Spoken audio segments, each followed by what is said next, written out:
RCR presenta Perú 2030, el mejor análisis sobre reforma del Estado, descentralización, modernización de la gestión pública, desarrollo regional y local, en el marco de los 17 Objetivos de Desarrollo Sostenible de la Agenda 2030. Perú 2030, información, entrevistas, análisis y debates. 8 años poniendo en debate los problemas y soluciones para el país. Perú 2030, con la dirección y conducción de Franz Portugal. Y ahora sí, pasamos a presentar a nuestro invitado de hoy día, el doctor Duberlí Rodríguez Tineo, expresidente del Poder Judicial y principal dirigente del Partido Unidad Popular. Muy buenos días, doctor Duberlí, gracias por estar en Perú 2030.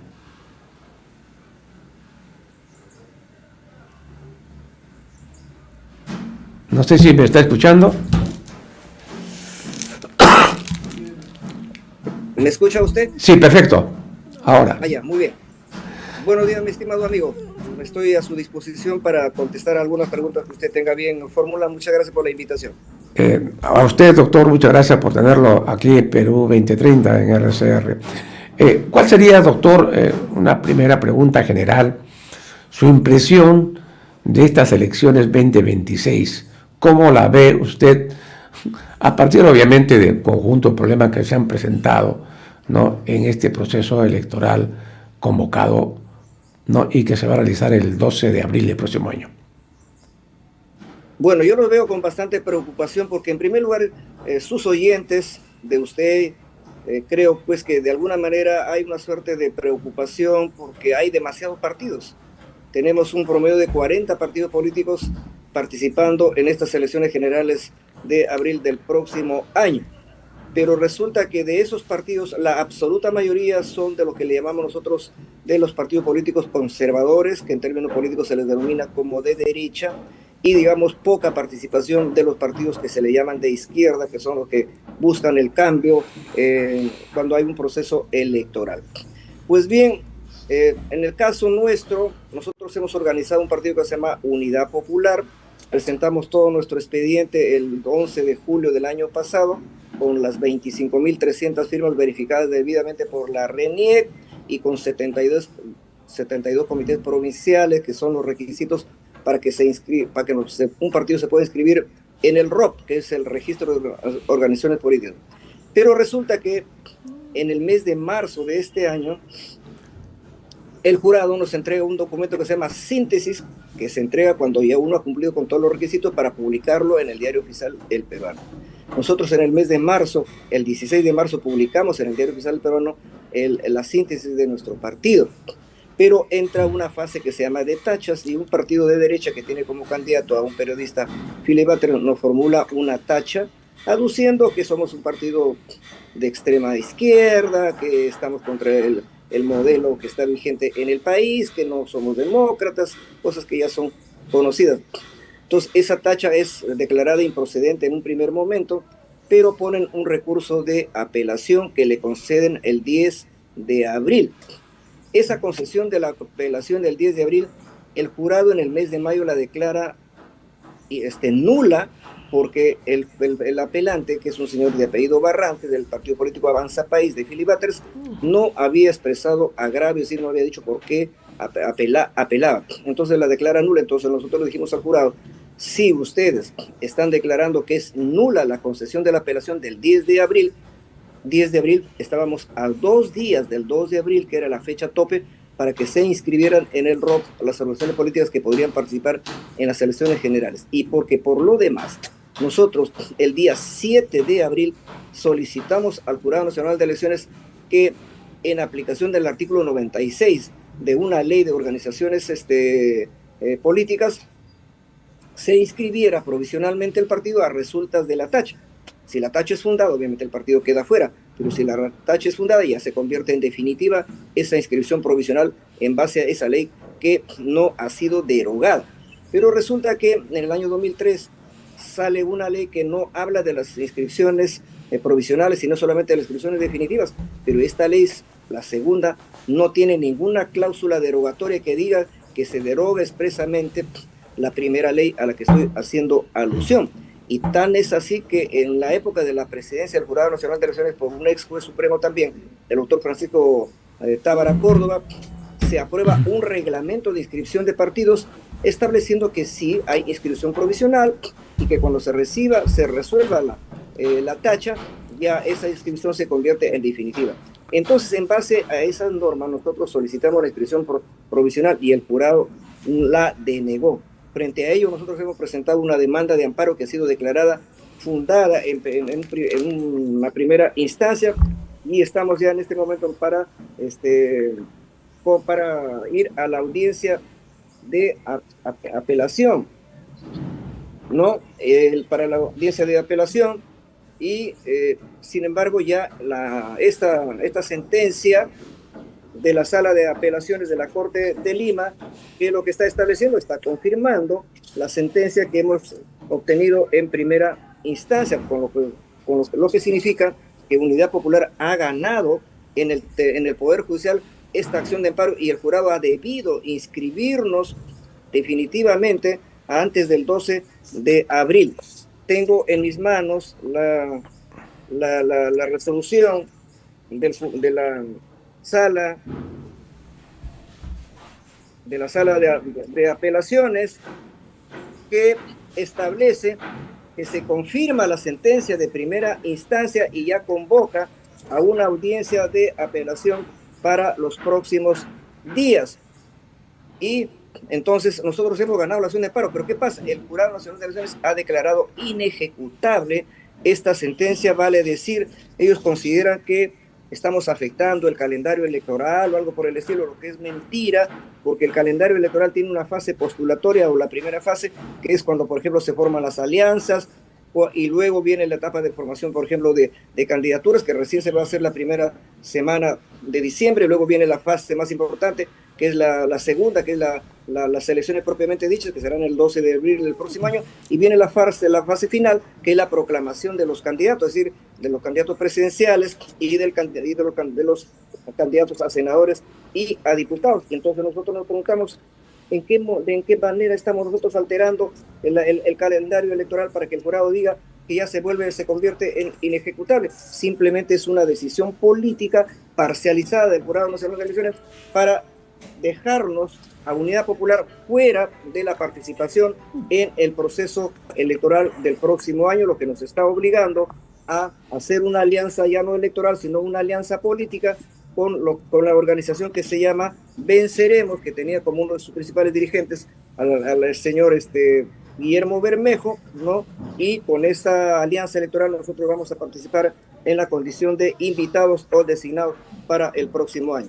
Entonces, lo que ocurre, estimado amigo, es que el Jurado Nacional de Elecciones está actuando de manera parcializada, es decir, tratando de excluir a Unidad Popular de las elecciones generales del próximo año, y en la práctica ya lo ha conseguido, y eso es una actitud antidemocrática y pone en riesgo pues la imparcialidad del Jurado Nacional de Elecciones para estas elecciones del próximo año. Si comienzan ya con ese tipo de actitudes, de verdad que uno ya se tiene que preocupar, porque qué casualidad también que no solamente se haya anulado la posibilidad de Unidad Popular a participar, sino también de otros dos partidos, del APU y del RUNA, que tienen como dirigentes a Aníbal Torres y al señor Ciro Gálvez. Pero sino también, imagínense que el jurado, la Fiscalía de la Nación solicitó la nulidad de la inscripción del partido Antauro, del conocido ex militar Antauro Humala Tazo.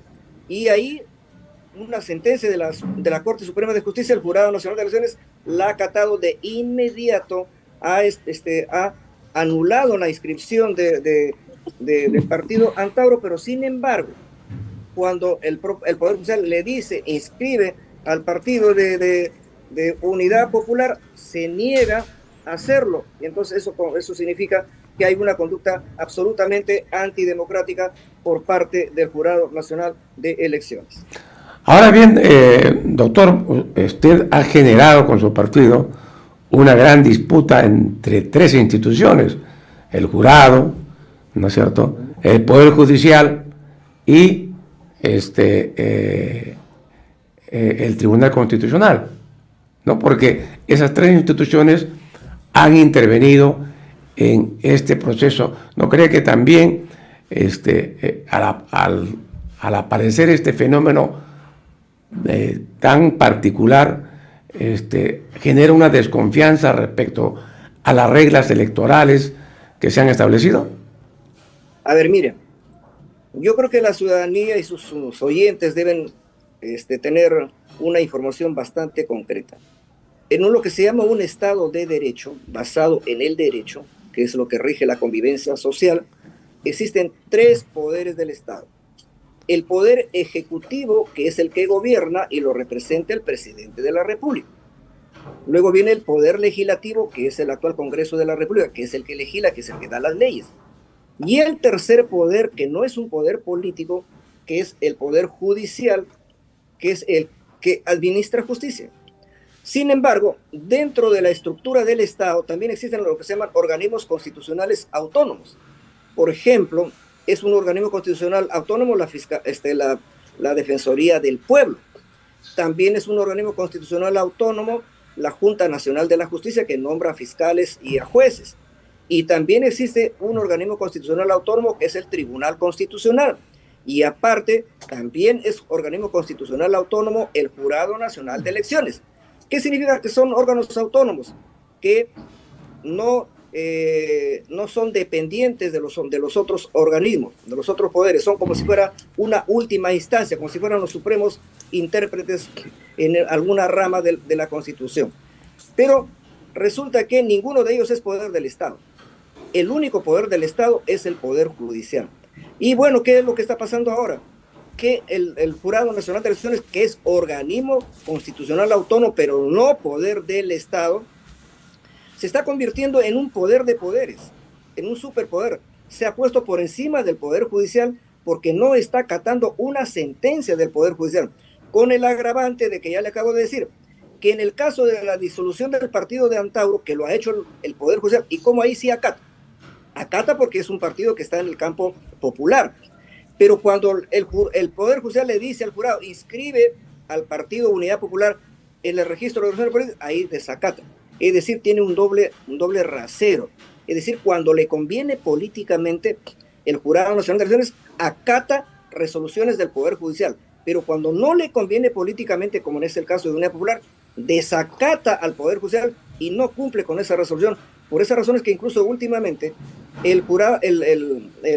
la Sala Constitucional de la Corte Superior de Justicia de Lima ha impuesto una sanción al procurador del Jurado Nacional de Elecciones por pedirle de manera, digamos, dolosa que se suspenda el trámite de la acción de amparo que estamos desarrollando. Por esa razón que, como le decía, el día 28 de noviembre a las 9 de la mañana va a ser la vista de la causa de la apelación de la acción de amparo que nosotros hemos ganado. ¿Quién es el que ha apelado? El Jurado Nacional de Elecciones. ¿Pero qué ocurre?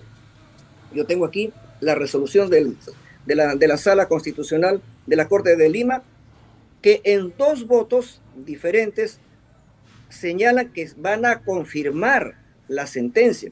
¿Cuál es la diferencia y por qué ha surgido discordia? Se llama eso cuando alguien no vota en contra, sino tiene un diferente criterio. Resulta que 2 jueces superiores dicen que se debe confirmar la sentencia a favor de Unidad Popular, pero que ya no sería posible regresar a las etapas anteriores, porque ahí sería un poco como que alterar el calendario electoral.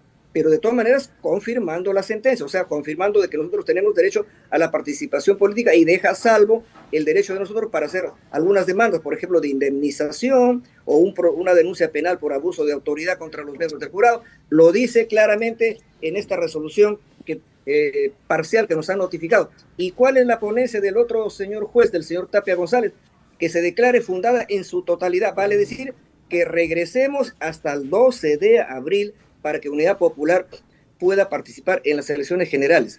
Pero ¿qué puede pasar en esta audiencia convocada para el día? Esa es la gran pregunta. ¿Qué va a pasar?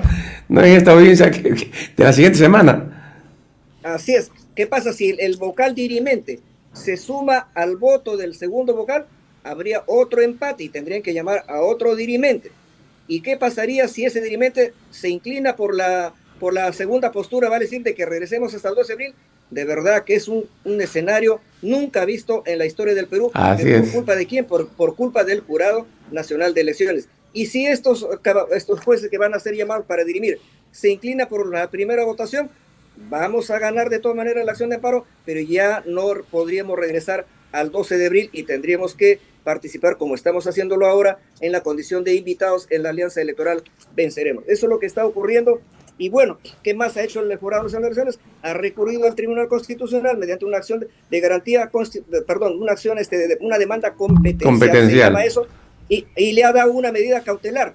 Esa medida cautelar ha sido notificada a la Sala de Apelaciones de la Corte de Lima. ¿Y qué le ha respondido la Corte de Lima? Que no la va a acatar porque está interfiriendo en un proceso normal dentro del Poder Judicial. Es decir, estamos en una situación bastante complicada desde el punto de vista jurídico. Muy bien, entonces en caso que les dieran la razón, obviamente ya no podrían participar como partido, por eso es que ustedes saben. Realistamente hablando, mi estimado amigo, uno tiene que ser serio, responsable en la comunicación que tenga, sobre todo con el público. Aún cuando ganáramos en la variante más radical de la Corte Superior de Justicia de Lima, en la Sala Constitucional, de que volvamos al 12 de abril, en la vida real, pues imagínense, para volver a formar alianzas, para volver a presentar candidatos presidenciales, ya de verdad eso sería bastante complejo y tendría un poco ahí más argumento el Jurado Nacional de Elecciones para decir que es inejecutable. De tal manera que nosotros, siendo realistas en política, lo que estamos haciendo ya es conformar una alianza política, ya no alianza electoral, porque no podemos, en este caso con el partido Venceremos, y bueno, ellos han tenido la generosidad de incluso de otorgarme el número 1 en la lista de senadores a nivel nacional para participar en las elecciones del próximo año. O sea que esta es una primicia, doctor Duberly, de la alianza Convenceremos, y que usted está postulando con el número 1 en el Senado, ¿no? Eso ya se va a formalizar en el mes de diciembre, claro. Pero ya tenemos el acuerdo en ese sentido, porque para formar una alianza también ya uno tiene que saber, digamos, cuántas candidaturas nos otorgan, y nos están otorgando 15 candidaturas en la alianza electoral Venceremos a Unidad Popular, porque también hay otros aliados que también les dan, por decir de palabra, candidaturas aparte. Claro, y las elecciones internas son 30, la siguiente semana, ¿no? Y luego viene todo el proceso que usted ha señalado. Muy bien, bien interesante. Este es un caso digno de un estudio académico, ¿no? De una tesis. De una tesis, usted que también es profesor. Pero es bien interesante. Ahora bien, el tema de este Congreso próximo bicameral, ¿no? Nosotros el sábado pasado hicimos un programa dedicado a analizar los reglamentos, los 3 reglamentos que se han aprobado en el Congreso y ya son norma porque se han sido publicados en el Diario Oficial del Peruano, ¿no?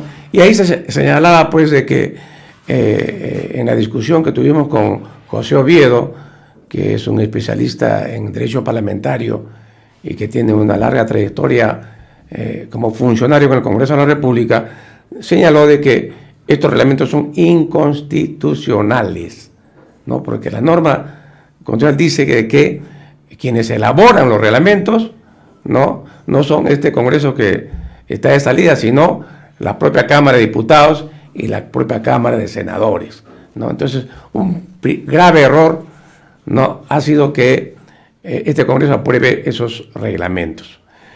Ahora bien, lo que pasa es que también en la discusión que hemos tenido sobre este diseño, ¿no?, de bicameral, ¿no?, hay un tema pues de que se ha generado en la norma un supersenado. ¿Cuál es su posición respecto a este diseño bicameral y qué cambio usted considera que hay que realizar para evitar este supersenado que podría ser controlado por una sola fuerza política, en la medida que también las proyecciones ya indican que solo 6 partidos van a pasar la valla electoral?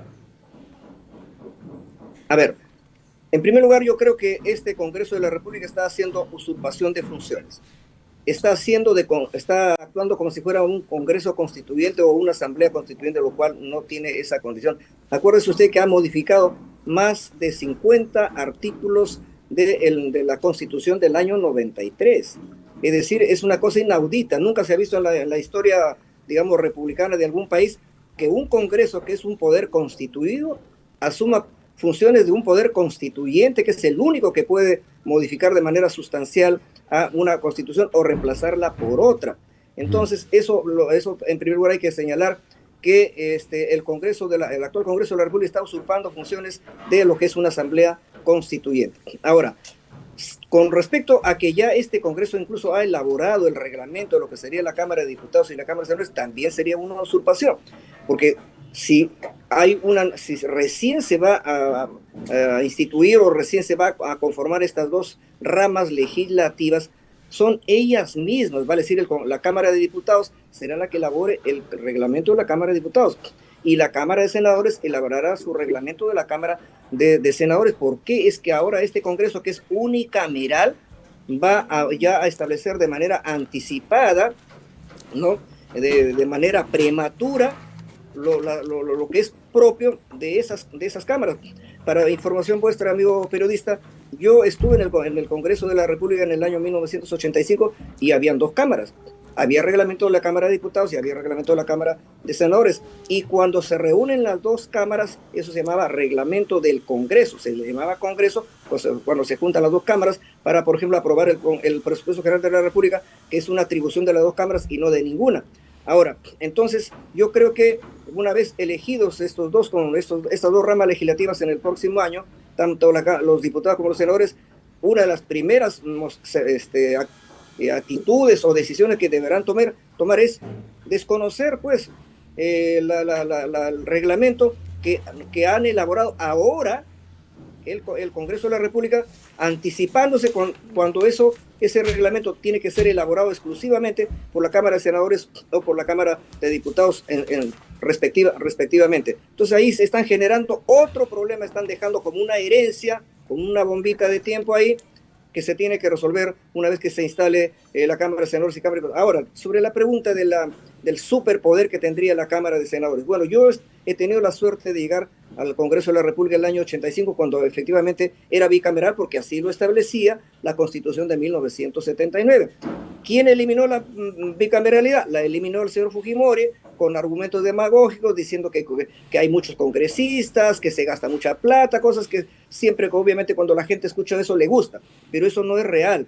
Lo real es que por tradición aquí en el Perú ha sido un sistema bicameral y había que restablecer la bicameralidad, pero no en las condiciones como lo ha hecho este Congreso. Esa restitución de la bicameralidad debió hacerse a través de una asamblea constituyente y no a través de un poder constituido como es este Congreso de la República. Entonces, cuando yo estaba, le llamábamos a la Cámara de Diputados Cámara Joven y al Senado la Cámara Mayor o la Cámara Adulta, la Cámara Revisora. Vale decir, las iniciativas legislativas, por ejemplo, proyecto de ley, se presentan en la Cámara de Diputados, se aprueban ahí y luego pasan a la Cámara de Senadores para que la ratifiquen o no la ratifiquen. Pero siempre el Senado tenía, digamos, como una mayor jerarquía, porque así es, porque si no tendríamos el mismo nivel, entonces ¿para qué tenemos dos cámaras? Se sobreentiende que el Senado tiene atribuciones que no tiene la Cámara de Diputados. Por ejemplo, en aquel momento yo recuerdo que era atribución de la Cámara de Senadores ratificar, por ejemplo, la designación de los jueces de la Corte Suprema. También tenía como atribución ratificar las designaciones de los embajadores. También tenía como atribución ratificar el nombramiento de los generales de las tres ramas de las Fuerzas Armadas del Perú. Esas eran, digamos, sus atribuciones, pero ahora se le estarían otorgando otras atribuciones que rompen, digamos, la tradición. Y como le digo, en su momento, cuando ya se establezca la Cámara de Senadores, creo que se volverá a discutir ese tema. Muy bien, vamos a hacer, doctor Duberlí, una breve pausa en el programa y regresamos con usted para seguir conversando sobre el tema electoral. Bien, regresamos pues con Perú 2030. Hoy día tenemos como invitado al doctor Duberlí Rodríguez, es presidente del Poder Judicial y ahora dirigente del Partido Unidad Popular, que no ha logrado inscribirse por una serie de cuestionamientos que muy bien lo ha explicado, ¿no, Duberlí? Ahora bien, doctor, ocurre pues de que viendo las listas que se han presentado para las elecciones internas que se van a realizar este 30 de este mes, la siguiente semana, ¿no? Hay 9 partidos que han llegado con listas congresales incompletas. O sea que falta gente que quiera ser senador o diputado, ¿no? Y en el caso de 2 partidos, como el FREPAP y Ciudadanos por el Perú, no han presentado listas presidenciales, ¿no? Porque algunos han dicho que habiendo tantos partidos, pues hay una gran cantidad de gente que quiere entrar a la política y ser pues congresista, ya sea diputado y senador. Pero eso no ha pasado. La evidencia lo está demostrando. ¿Cuál es su opinión respecto a este tema de representación política? Porque ya estamos cansados los ciudadanos de ver a muchos congresistas que no nos representan. Bueno, mire, de verdad que es una situación bastante rara, pues, ¿no? Porque mientras a unos les sobran candidaturas, a otros les falta candidaturas. Y muchos pleitos, por ejemplo, de división de algunos partidos, es porque hay, digamos, una suerte de abundancia de candidatos y que no alcanza, pues, a lo que podría ser una suerte de repartición de candidaturas. Eso incluso muchas veces ha llevado al rompimiento de algunos partidos porque no le dan la candidatura que quieren o la cantidad que quieren, o algo por decir. Pero hay otros partidos, como usted está diciendo, que más bien no tienen posibilidad de ni siquiera completar una plancha presidencial. ¿Qué significa eso? Que organizaron un partido sin tener base social, sin tener ninguna vinculación con los sectores sociales. En el caso de Unidad Popular, nosotros hacemos trabajo, digamos, muy grande con un sector de la población peruana que es el movimiento campesino rondero, con muchos dirigentes de las rondas campesinas del Perú son dirigentes de Unidad Popular, y muchos de nuestros candidatos van a ser también ronderos, porque son una fuerza que tiene mucha pujanza en nuestro país, son reserva moral de este país. Entonces, si hay esas situaciones de que no pueden ni siquiera completar las listas, eso ya es preocupante. Significa que no son partidos que tienen estructura o vigencia nacional, sino que los han constituido simplemente porque alguien quiere tener una presencia, quiere figurar en los periódicos, quiere figurar en las noticias, en la televisión, muchas veces por vanidad personal y no porque tengan un compromiso con el país, cosa que no ocurre con el caso de Unidad Popular. Entonces, yo creo que eso pues ya será analizado por los organismos pertinentes, que en este caso el que comienza a intervenir ahí es la OMPE, la Oficina de Procesos Electorales, porque ahí se tiene que presentar la lista, las candidaturas. La OMPE incluso ya comienza a regular la vida económica de los partidos, se tiene que acreditar un tesorero que tiene que abrir una cuenta en el Banco de la Nación, porque ya tiene que fiscalizarse todos los ingresos de los partidos. Por ejemplo, ahora yo estoy viendo como noticia alarmante que muchos partidos, incluido uno del campo popular como es Ahora Nación, del ingeniero López Chau, están cobrando 80,000 soles para un candidato a senador, 50,000 soles para un candidato a diputado. La verdad que eso ya desde el comienzo aparece como un negocio. La verdad que es vergonzante, humillante que eso ocurra en nuestro país. En el caso nuestro, mi estimado amigo, no estamos cobrando absolutamente ni siquiera un sol. Son las bases las que están eligiendo, incluso ahora que somos invitados, estamos eligiendo en consulta democrática a los comités provinciales las candidaturas, por ejemplo, que se van a dar a nivel de las regiones del país. Yo creo que eso también tiene que ver con la conducta ética. Los partidos tienen que estar vinculados a la ética. Los partidos tienen que ser escuelas de formación política, no de aventureros que llegan a última hora. En el caso mío, amigo periodista, pues sus oyentes deben saberlo, modestia aparte, yo he hecho lo que podríamos llamar carrera. Yo, para empezar, he sido el máximo dirigente de los estudiantes peruanos, he sido presidente de la Federación de Estudiantes del Perú en el año 1974, elegido por miles de delegados en la Universidad Nacional Enrique Guzmán y Valle La Cantuta. Y luego, cuando ya se restituyó lo que le llamamos la democracia liberal en el país, el año 1980, fui elegido regidor en Chiclayo durante 3 años. Luego, el 85, fui elegido diputado nacional por el departamento de Lambayeque, hasta el año 1990. Luego, por temas, digamos, del destino que nos tiene deparado, En el año 96 me incorporé como vocal de la Corte Superior de Justicia de Lambayeque. También hice carrera allí, llegué a la Corte Suprema en el año 2007, incluso llegué a ser presidente del Poder Judicial en el año 2017, y que ahora ya que estoy retirado, jubilado por límite de edad a partir de 2019, yo nunca he creído en los vientres de alquiler. Yo no he buscado un partido para meterme allí, adueñarme de ese partido o comprar ese partido como algunos que compran partidos. No, nos dedicamos a organizar un nuevo partido, que es bien difícil organizar, y lo hemos organizado. Unidad Popular está constituido como partido con todos, digamos, los requisitos de ley, pero sin embargo hay, pues, digamos, el sectarismo y sobre todo intereses extraelectorales que han impedido que Unidad Popular pueda participar en las elecciones generales del próximo año. Pero en fin, la historia juzgará en su momento al Jurado Nacional de Elecciones por haberse comportado de manera absolutamente, digamos, antidemocrática. Ahora bien, dígame cuál es su opinión sobre un tema controvertido que es el caso Bermejo, ¿no? Justamente de la agrupación en la cual usted es dirigente, de la agrupación a la cual usted se ha unido en alianza política.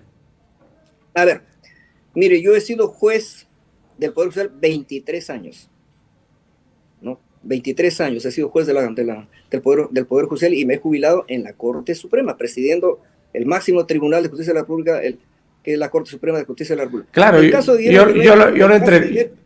lo entrevisté anteriormente en Perú 2030 cuando usted era presidente del Poder Judicial.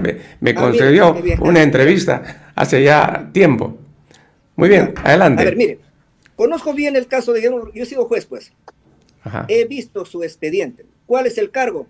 Que está afiliado al Partido Comunista del Perú, Sendero Luminoso, porque hacía frecuentes visitas al BRAE, que es una zona donde están los quispe palominos. Pero para empezar, pues hay ignorancia política, por ejemplo, los jueces que lo han condenado porque no entienden cómo son las denominaciones de los llamados partidos de izquierda. En primer lugar, no existe el Partido Comunista del Perú, Sendero Luminoso. Sendero Luminoso es un apodo que le hemos puesto nosotros, los de la izquierda, al PCP. ¿Por qué le pusimos este apodo? Porque a nivel estudiantil formaron un frente que se llamaba Frente Estudiantil Revolucionario por el Luminoso Sendero de José Carlos Mariátegui. En tanto que el FER, donde yo estaba, era Frente Estudiantil Revolucionario del Perú, por ejemplo, y su símbolo era el librito abierto. Entonces, eso de Sendero Luminoso, eso no es un nombre que ellos lo pongan en ningún documento, ni nunca se han llamado Sendero Luminoso. Ellos simplemente son Partido Comunista del Perú y nada más. Eso de Sendero Luminoso es un epíteto, digamos, una calificación que nosotros le hemos puesto, pero eso los jueces no saben nada de ese tema. Ahora, ¿cuál es la ideología de lo que le llaman Sendero Luminoso?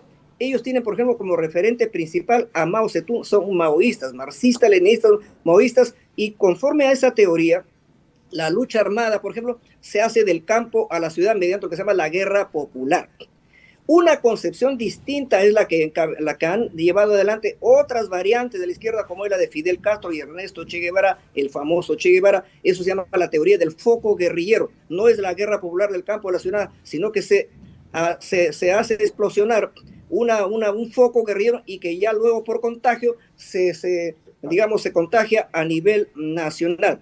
Entonces, como usted comprenderá, los dirigentes del partido de Abimael Guzmán, que ya está muerto y aquí le pusimos cadena perpetua, nunca han reivindicado como una de sus figuras al Che Guevara, porque son diametralmente opuestos en concepción de guerra. Ellos los únicos que han relevado son a Marx, Engels, Lenin y Mao. Esos son sus referentes históricos y políticos. Nunca el Che Guevara, ni Fidel Castro, ni Luis de la Puente Uceda, no, porque ellos son portadores de otra teoría. ¿Y cuál era el seudónimo o cómo lo conocían a Guillermo Bermejo, supuestamente a los senderistas en el BRAE? Como el Che, ¿me acuerdas? ¿No? Como el Che. Entonces, el Che no es figura para ellos, pues, no es ningún referente, hasta por ahí no cuadra. Y en segundo lugar, ¿quién ha hecho esa sindicación? Un arrepentido. Y ese arrepentido, ¿a quién está vinculado? A la DEA, pues, una agencia de Estados Unidos que combate presuntamente la droga, pero es una agencia de espionaje. Y como Bermejo iba y trabajaba con los cocaleros, defendiendo el tema de su actividad, digamos, para que ellos puedan tener un mecanismo de vivencia, ¿no? Para poder cubrir sus necesidades. ¿Cómo lo eliminamos a Bermejo de ahí? Hay que acusarlo que es militante, que está afiliado a la organización terrorista Partido Comunista Sendero Luminoso. Algo que políticamente no tiene ninguna explicación. Por esa razón, mi estimado amigo periodista y el público tiene que saber, a Guillermo Bermejo lo han absuelto 2 veces, es decir, 6, porque cada tribunal está compuesto por 3 jueces. En un primer momento, 3 jueces lo absolvieron. Sube en recurso de nulidad a la Corte Suprema y la Corte Suprema, con un criterio equivocado, anula la sentencia y dicen hagan nuevo juicio. Se hace nuevo juicio. El segundo tribunal de 3 lo vuelven a absolver. 6 jueces. Otra vez sube con recurso de nulidad del Ministerio Público a la Sala Penal Transitoria de la Corte Suprema, que como ya había dicho en 2 veces anteriores que se tiene que anular el juicio, ya esta vez que ha hecho el nuevo tribunal, entiende que la Corte Suprema quiere condena, y como no son jueces que se ponen los pantalones, lo han condenado. Entonces, mi estimado amigo, si usted revisa, por ejemplo, el Código Procesal Penal de Costa Rica, que es un país, creo que bien avanzado en democracia en América, ellos tienen en su código una norma que dice, una persona absuelta 2 veces, se cierra el caso. Es decir, a Bermejo ya le debieron haber cerrado el caso con la segunda sentencia absolutoria, porque ahora lo han condenado ya en un tercer juicio oral. Y para mayor referencia de usted, estimado amigo periodista, la 5ª enmienda de la Constitución norteamericana, que muchos ponen como ejemplo a Estados Unidos, etcétera, etcétera, y su Constitución, que tiene ya más de 200 años, que también es verdad, ahí no hay Asamblea Constituyente en Estados Unidos para reformar la Constitución. Tanto poder tiene el Poder Judicial que la Corte Suprema de Estados Unidos modifica la Constitución de Estados Unidos y ellos le llaman enmienda constitucional. Y la Corte Suprema de Estados Unidos ha modificado la Constitución norteamericana a través de la 5ª enmienda, estableciendo que una persona absuelta por primera vez, ahí se queda el caso. Es decir, si aplicáramos la legislación norteamericana con una sola sentencia absolutoria, ya Bermejo debería estar fuera del tema judicial. Y si aplicamos el Código de Costa Rica, que es un referente democrático, y la mayoría de países del mundo tienen establecido que cuando una persona ha sido absuelta 2 veces, el caso se cierra. Y la pregunta es, si ya 6 jueces en el Perú, 6 jueces, no 1, dijeron que Bermejo es inocente, ¿sabe qué se genera en todo caso? Se genera lo que se llama el indubio pro reo, la duda por lo menos. Y si hay duda, eso favorece al reo, indubio pro reo. Tendría que ser necesariamente absuelto. Pero a Bermejo lo han condenado en esta oportunidad prácticamente por consigna. ¿Por qué? Porque Bermejo ya estaba encabezando la intención de voto en el país. Y eso le quiero hacer presente, amigos. Usted que es periodista lo puede averiguar. Eso lo publicó Perú 21. Bermejo tenía el 7% de intención de voto en el sur. Y en el consolidado nacional tenía el 2%. Y usted sabe lo que es tener ya la intención de voto del 100% en el sur. Es tener garantizado el pase a la segunda vuelta. Entonces, la derecha paró las antenas y, bueno, pues movieron cielo y tierra para que lo condenen, y lo han condenado, y hemos tenido que respaldar de emergencia al compañero Ronald Atencio, que dígase de paso, es un buen candidato y con quien vamos a trabajar en esta campaña electoral. Muy bien, doctor Luis Rodríguez, muchas gracias por permitirnos conversar con usted, porque el tiempo se nos acabó. Ha sido muy, muy interesante e ilustrativa la charla que hemos tenido. Y les deseamos la mejor de la suerte en estas elecciones del 2026. Muy buenos días y muchas gracias. Muchas gracias, buenos días. Muy bien, amigos, nos vemos pues el próximo sábado a las 11 de la mañana en Perú 2030, ¿no? Como siempre, con exclusivas como las de hoy día. Buen fin de semana y muy buenos días. RCR presentó Perú 2030. Retornamos en nuestra próxima edición con más información, entrevistas, análisis y debates sobre los problemas del país y sus soluciones. Perú 2030.